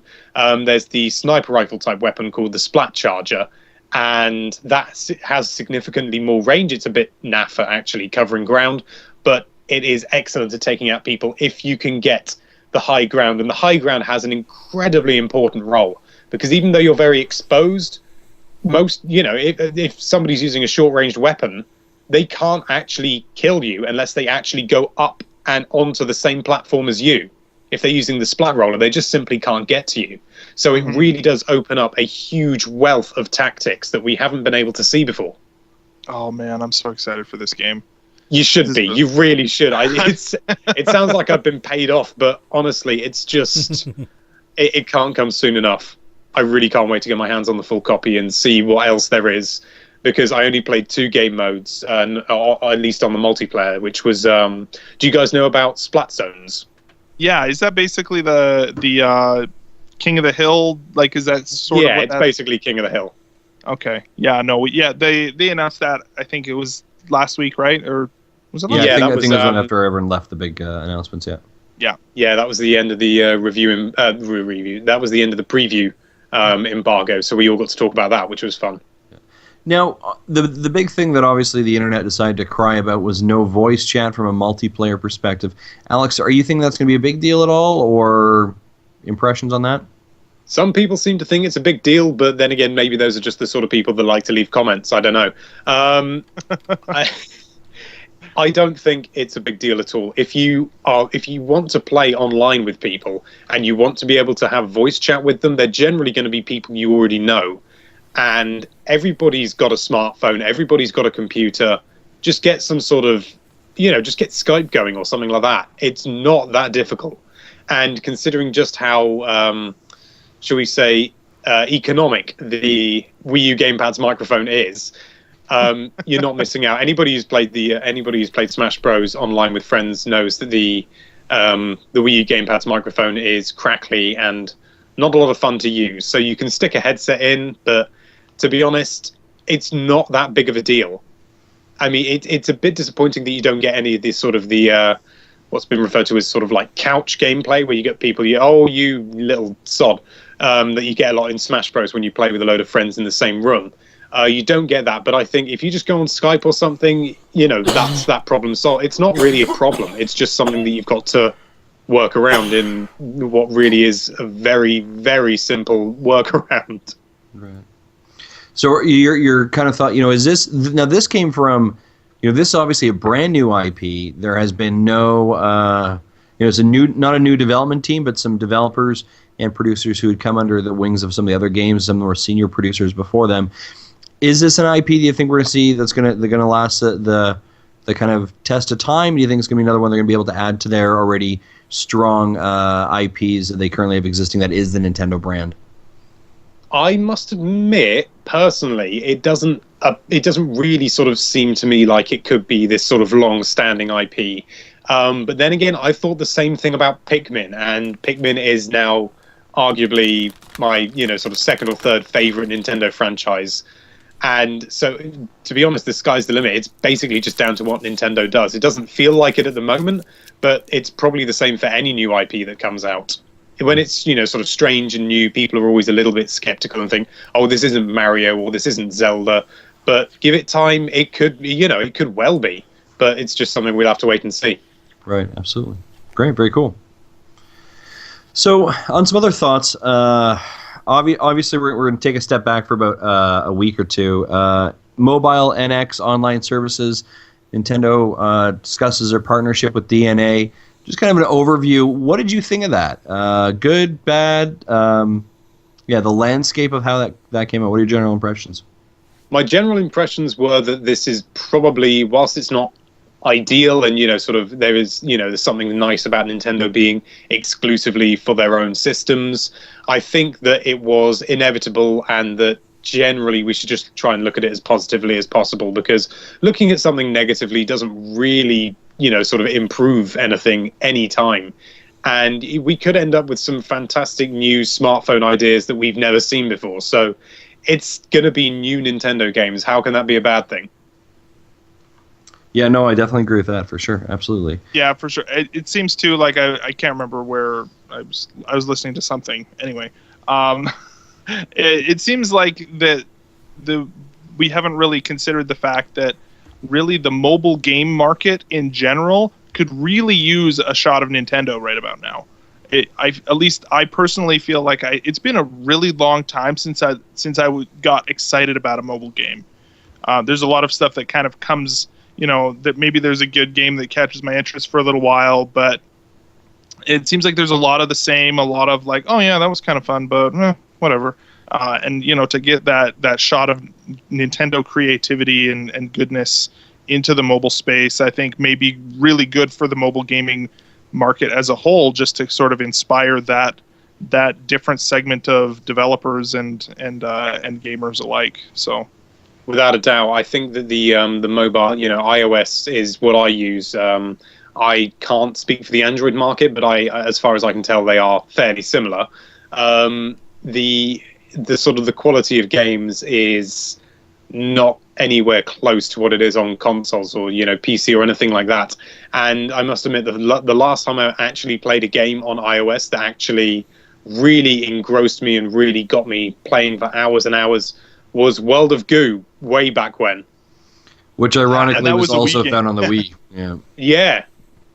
I've not played the Wii version, but the iOS version. There was just something so charming about it. The art style, the music, everything just melded together beautifully in a way that sort of is even rare on consoles now. So that really was a standout game. And of course, they then made Little Inferno, which I played on the Wii U, and that is the same sort of thing. That same sort of weird and wacky wonder.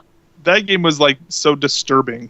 It was just so weird to play that game. I loved it, but it was just... That was a fun game. Yeah. It reminded me a lot of David Firth, the chap who created things like Salad Fingers. Yes, I don't know if you guys have seen that. Yeah. Yeah. He's a little bit more extreme, but I've been a big fan of his work for a long time. And I definitely got that sort of David Firth vibe from it. Yeah. Yeah, totally. No, I totally agree. So other than that, like as far as the online service as well, like how are you feeling about their sort of, this partnership with DNA as a whole and their moving forward with with all of their other online stuff with them? I think as far as Nintendo's online goes, although at the moment it's good, functional, and free, which is, that last one is very important. I think that there's still a lot of room for improvement, and any improvement that comes through would be very welcome. If I'm being truthfully honest, I think that they could. It would do them more damage than good to try and go too far towards the sort of Xbox Live idea where you've got this sort of integrated system, because Xbox Live, it was more of a sort of, it felt a lot of it felt very unnecessary. It's been a long time. I haven't used it on the Xbox One yet because I don't own one, but on the Xbox 360 it felt a bit like an artificial limb at times, and the fact that it constantly popped up telling you that your friend was online or something like that. Those notifications were good if you wanted to try and find someone for a game. But if you had a lot of friends online and they just kept getting disconnected or something, it would keep popping up that they've gone offline. Oh, they're online, they're offline, they're online, and that's just a pain in the arse, to be honest. Totally agree. Yeah. So I think Nintendo need to find some sort of good middle ground, get the functionality and some sort of way to quickly get into a friend's game. And if they could bring in Smash Bros. Online against an enemy team, sort of a 2v2 with someone who doesn't have to be in the same room as you.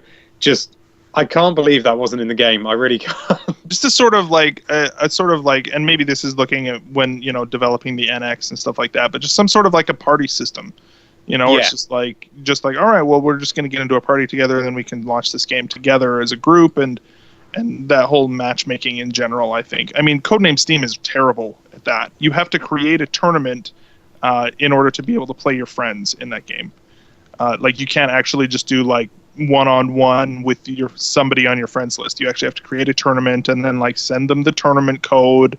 It's pretty bad. So you could even sort of if they had some sort of integral sort of universal system for voice chat as well. That would I'm not from what I said earlier, I'm not saying that if they included voice chat it would be a bad thing. I just don't think it's too much of an issue if they don't. But if they could get some sort of universal voice chat system, a bit like the Xbox Live party rooms that they have, that could be really good. Sort of have just sort of friendly banter going back and forth when playing Smash Bros. It could be it could be really useful. Like I say, not a big issue if they don't, but it would be a nice addition. Yeah, I agree. So yeah, I guess the next thing here, Justin, what are you thinking we want to... Yeah, I think a couple questions I'd have for you is, what are you kind of looking forward to in 2015? And then the follow-up question I have for that after that is, what are your thoughts for the Direct? It's on the horizon. What are you hoping to get out of it? Or what are you hoping Nintendo will release? Well, it'll probably come as no surprise to say that I'm very excited about Splatoon. But as far as the rest of 2015 goes, I'd say it's probably Mario Maker I'm pretty excited for. But as far as other games go, maybe Xenoblade Chronicles X. Star Fox, I want to be excited for it, but we don't know enough about it, to be honest, in order to get excited for it. And I think it would be, it would be foolish to get excited for a game that you don't know anything about. And I'm not saying that I've never done it, but I'm willing to be that fool, though. Like, that's how bad I want to be excited for that game. I mean, really. If we could get another game that's as good as Star Fox 64, yes, just sign me up. Because I mean, the last game that was released was Star Fox Command. Was that the last one on the DS? I think so. I never actually played that one. I played a little bit of it. I never owned it, but it was just really weird, right? Like it was all right, but it didn't have that sort of Nintendo sparkle. If it didn't have the Star Fox franchise, you would have thought that it was just made by your standard developer. Like I say, it wasn't a bad game, but it wasn't as standout as it should have been. Mm-hmm. And isn't that the one that was like the weird top-down, is that the one I'm thinking of on DS that was a top-down game instead? Like it was completely different? Or was that... No, I think you're thinking of something else entirely. There was Star Fox Assault that was quite different. I never actually played it, but that was on the GameCube. It was involving a tank, too. Yeah, Yeah. maybe I'm thinking. I may be thinking of something different, but maybe I need to look into that one some more. But No, no, Star Fox Command was very similar to Star Fox 2. Mhm. I don't know if you've played that. You can't play it, properly on the SNES, but you can find ways and means of getting hold of it because the game was basically finished before they scrapped it, which was a real shame because it's actually an awful lot of fun, and I'm amazed they got that running on the SNES. I really am. It's it looks pretty basic by any standards, to be honest, but considering how much was going on, it's frankly mind-blowing that they got it running. Sweet. Right on. Yeah. So, and what about this direct tomorrow? Obviously, by the time we release this, the direct will have happened, so we don't need to spend too much time on it. And we're actually gonna jump on again tomorrow night, and we'll release this all at once. But I love that bit where they announced Super Mario Galaxy 12. That was pretty good. Yeah, that was. Yeah, right? exactly. Yeah, And who would have thought that they bought out Xbox and Sony? Incredible. Yeah, I know. Who'd have thought it? And Apple, don't forget that. That was pretty big. And they're bringing out the N Watch. Yeah.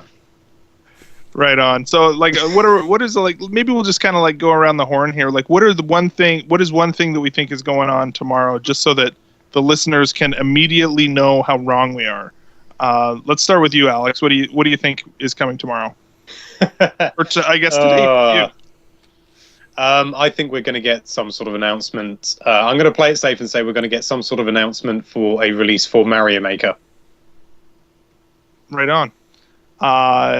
Any guesses on that? When do you think it'll be? If not directly after the Direct, then I would say probably May. Cool. Right on. That's a heavy May potentially. Yeah, that'd be would. awesome. That's true, actually. Yeah, but they can. Nintendo have surprised us before, and I think, to be honest, if they delayed it any longer, considering it was announced at E3 last year, considering that it's not a big sort of retail game, it would be, sort of, if they pushed it any longer, the interest might start to wane. The interest has already started to wane, I feel. Yeah. I think the only thing that would be better than that, I feel like that would be the perfect move to do during their E3 video, presentation, is to blow it out and have it release on E3, like at E3 on the same day as the digital event or whatever they do. But no, it's definitely a possibility. I like it.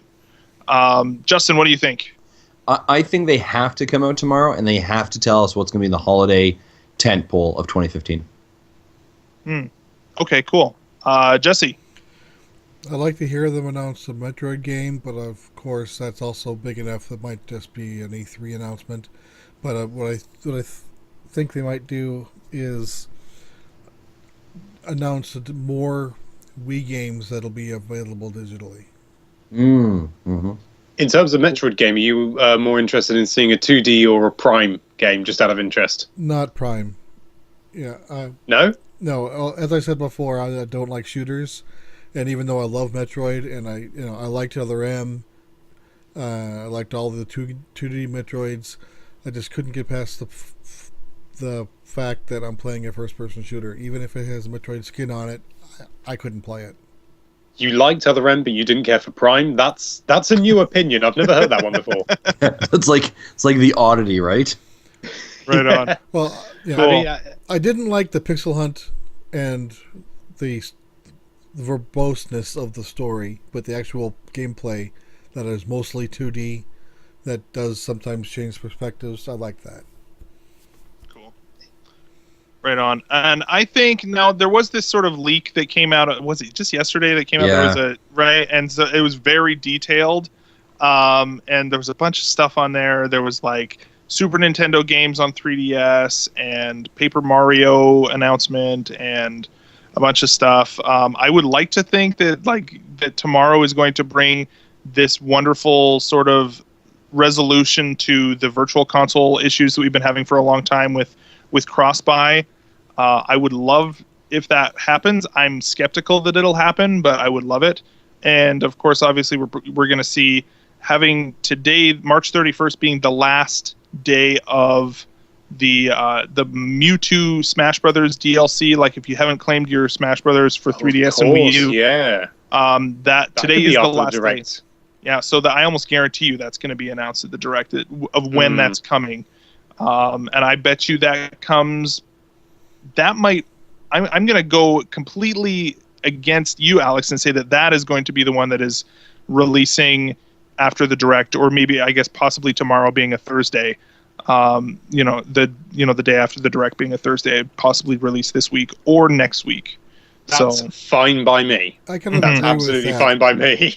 I kind of agree with you. 'Cause I think Justin, you thought it might be a May at some point, but I don't think they want to have Smash DLC out the same time as Mario Kart 8 DLC. I think they want to. Yeah, I think they want to give themselves at least 2 weeks space there. And we probably will see a Mario Kart trailer too, right? With maybe a track on there from the new DLC. And we'll the villager and the other new stuff. Yeah, right on. God, I'm looking forward to that. Yeah, totally. I said this on Twitter. I had like the weirdest dream last night, and I like never dream, and this is why it's so notable. But for some reason, Juggernaut from the X-Men was a playable character in Mario Kart. So dare to dream. I'm totally like, I would totally be down for that. I don't know why, like the most random thing ever, but Juggernaut, Mario Kart 8, make it happen, Nintendo. You've got to stop. Would it have Vinnie Jones as the voice? Oh, how great would that be? Because that would be amazing. Just driving around going, I'm the Juggernaut, bitch! That'd be amazing. I don't know where it came from, but I was just like, oh my gosh, this is Yeah, great. you should probably stop having like a Red Bull before you go to bed. Yeah, probably. Yeah, that's probably a good idea. Although maybe I should just do that every night instead. Yeah, so anyway. Well, you'll have to try it out and see. Let's, give us some feedback when you try it out. Yeah, right on. So yeah, I think that pretty much does it. We're going to save our listener, our emails and stuff like that for when we record tomorrow, just because I'm sure we'll get some interaction from the fans over, after the direct has happened. But for now, I guess, Alex, thanks for being on the show, man. I appreciate it's been a pleasure. You taking the time, and it's been awesome. So thanks a ton for that. Where can everybody find you and what you've been doing online? Well, I mean, the place that you'll find my face most often is, of course, on the Nintendo Life YouTube channel. But I'm also, fairly active on NintendoLife.com as well. That's obviously our main site, but I'm, I'm the guy on YouTube. So if you want to hear more from me, then you just have to Google Nintendo Life Nintendo Life YouTube, and you'll see many videos with my face pop up. Yeah, and what a beautiful face it is. There you go. and for us, we use Nintendo Life as one of our like primary news gathering sites that when news hits to kind of lean into. So the work that you guys do there is just incredible, and the videos you guys are producing are spot on as well and really engaging for us. And not only are we fans of Nintendo, obviously, because of what we do, but we're also fans of other sites that do similar work to ours as well. So our hats off to you. Thank you so much. Mm-hmm. It's been an absolute pleasure. Thank you for having me. Right on, and definitely, I'll definitely take you up on that Monster Hunter offer as well. Oh, good. I'm glad you haven't forgotten about that. No, yeah, we'll definitely. He needs help. He needs some desperate help. I've got issues here, so right on. Well, we'll head over to the. We'll see everybody, listeners, on the other side of the jump here, on the other side of the music, and we'll talk about the direct. So see you in a bit. Boom, done. All right. Nice. We'll just mix all the rest and fix it in post. Yes. That's, so yeah, no, thanks again, man. It's been great. Oh no, thank you for having me. Thank you again for rearranging, because it was absolutely horrible when I thought I wouldn't be able to do the podcast because of all of this build up, and I thought, yeah, I'm really excited to do this, and then life got in the way, and I thought, oh God, no, I can't. And it was that tomorrow morning was the only morning this week I couldn't do. Yeah, no, that's fine. It was funny, and I don't know if it's for the same reason or not, but and if you had gotten advance warning or not, but about the direct, I don't know if that's why if it was or not, but it was funny because we were there was rumors of a direct, and then you were the same time roughly you were like, oh, I can't do it that time, and we were like, oh, wait a minute, adding things up. We're like, is this? No, I can tell you on the record. I can tell you off the record. I had no idea until yesterday. Really? Oh, okay. Yeah. Cool. So this is just. So it's actually just a really poorly timed direct for you in general then. It is, yeah. If it happened tomorrow morning, it probably would have been better. But unfortunately, that's just how it played out. If anything, it might be more amusing for the listeners to hear us going on about, what happened, and then, oh, what a bunch of fools, nothing like that happened. Right on.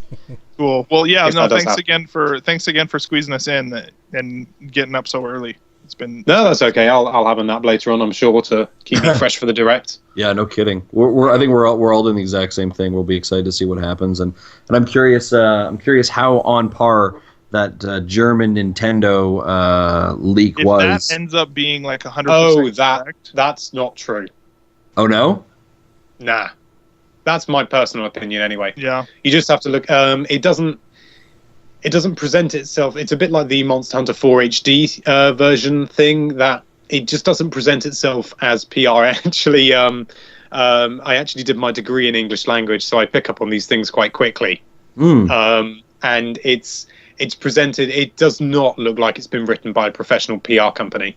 Moreover, they started talking about a music editor in Mario Maker, and they've already there's already been an interview where I think it was Miyamoto discussed how music is actually created almost dynamically so they've already discussed the music side of things.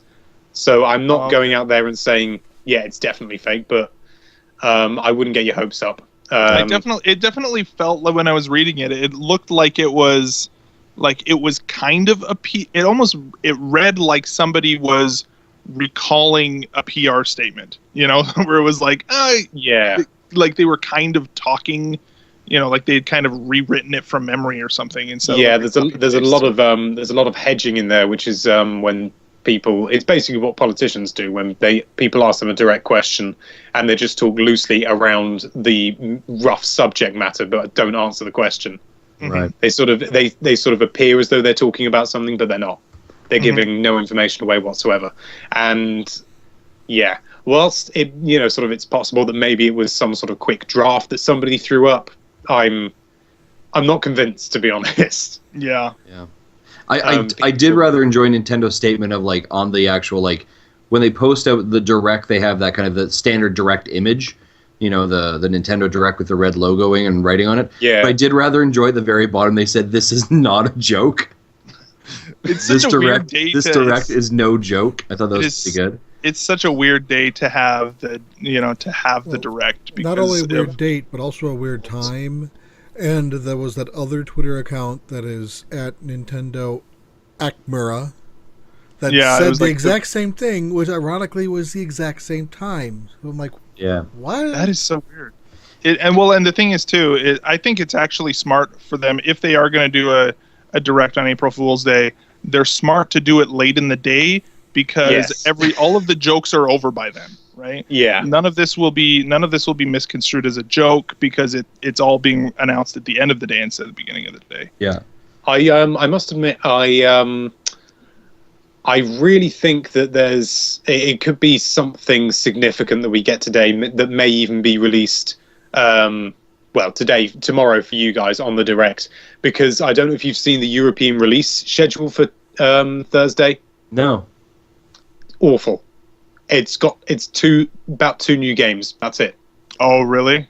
Oh, yeah. So no, I think they've kept that schedule clear for a reason.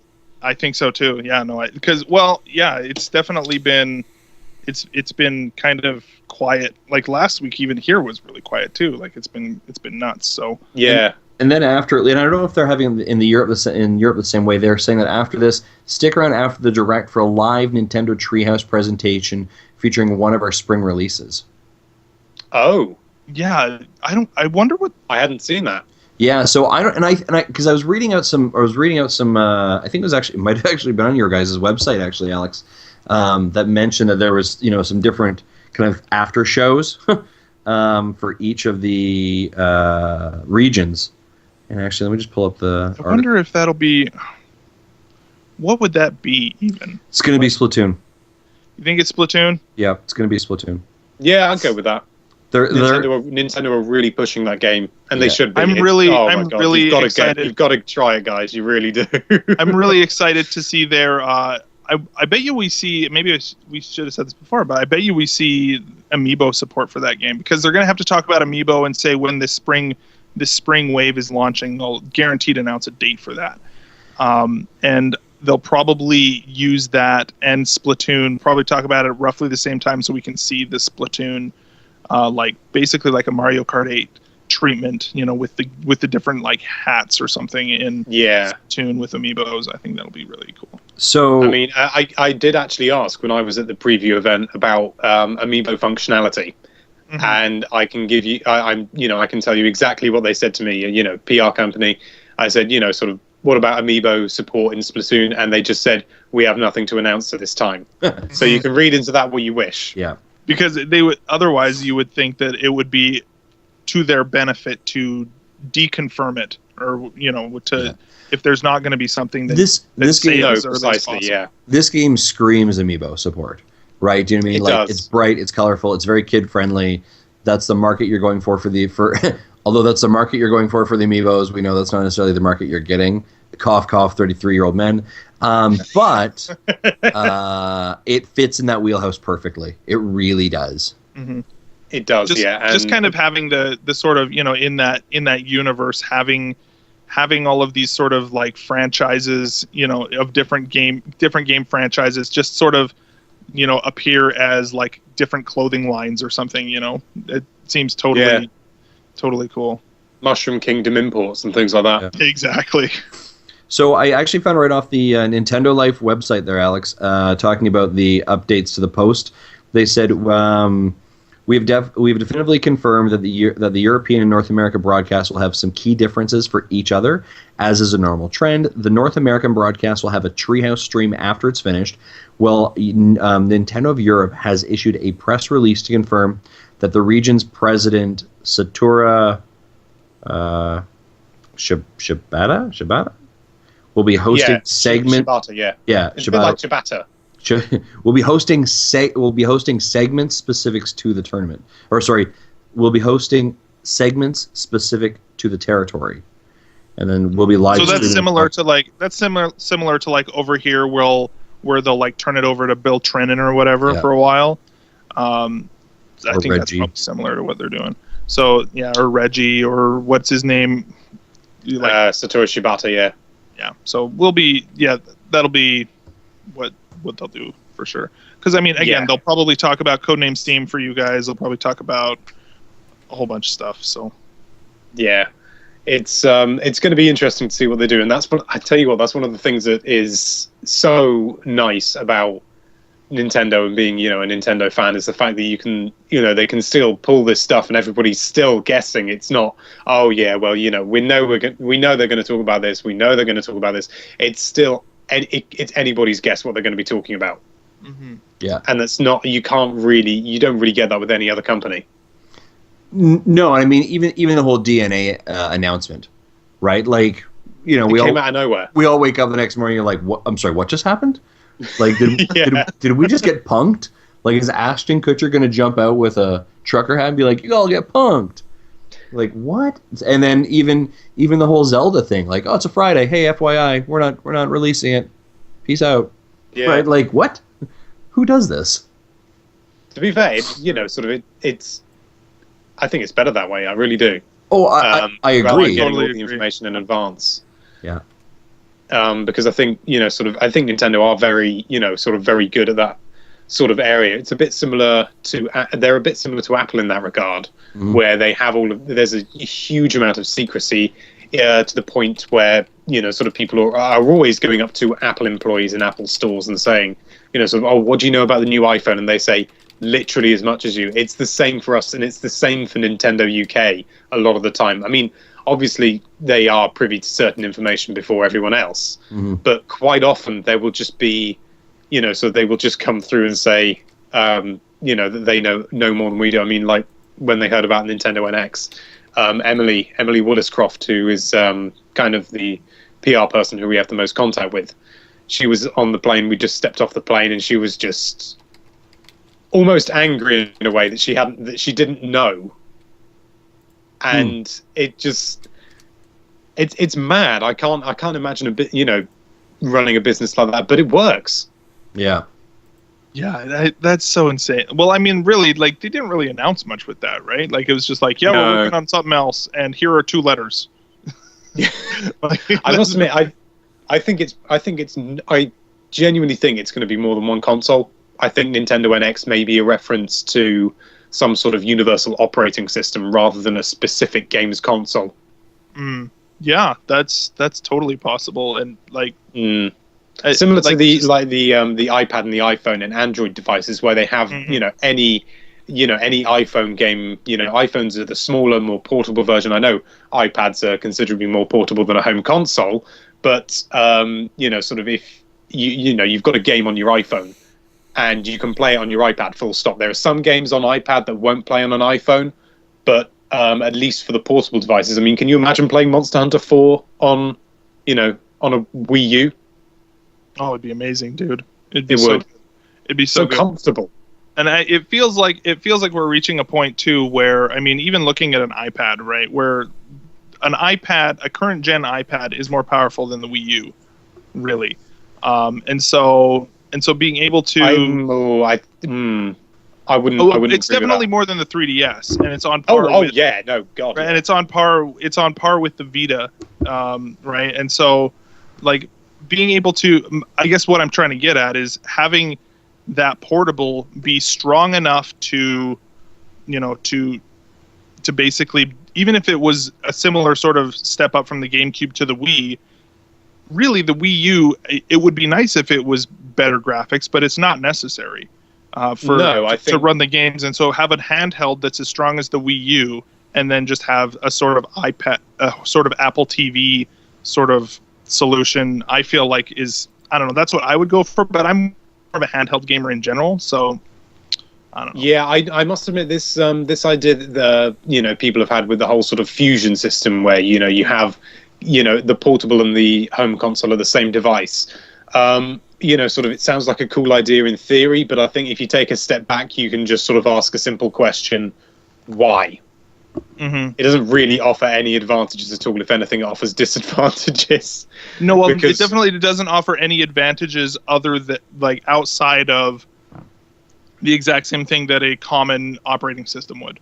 Right? Yeah, like that's really what you're getting at when you say you want a fusion system, is you want the two systems to have the same library. Yeah, if they've got the same architecture, and sort of there are certain, I imagine that if this is the case, then there will be certain games that will only work on the home console and not on the portable, because of why have all that power if you're not going to take advantage of it. But I think it would be sort of developers are very, sort of open to making multiple versions of a game, one slightly downgraded for things like, sort of iPhones. They've got to develop for iOS, they've got to develop for Android, they've got to develop for PC sometimes with all these things. Excuse me, particularly with the indie market. So I honestly think that Nintendo are probably going to go down that route, and if they can get some sort of better system for their online, and their eShop and everything, including Club Nintendo, then they are going to have a significant, sort of share of the market, because at the moment, Nintendo's main selling point is it's got Nintendo games on it. So if they can bring things up to par, not necessarily on a power basis with the other consoles, but, in terms of functionality and things like that, they are probably going to do very well out of that. Agreed. I'm just looking at like this predictions thing for tomorrow on Nintendo World Report as well. And one thing I totally forgot about, and I don't know why, but I think if this releases tomorrow, I'm going to get sucked in, is the collectible badge center. I don't know why, but since I've seen that, I'm like, oh my gosh, I don't know why, but I just like love that idea. So I must admit, I don't know an awful lot about it, but it does look interesting.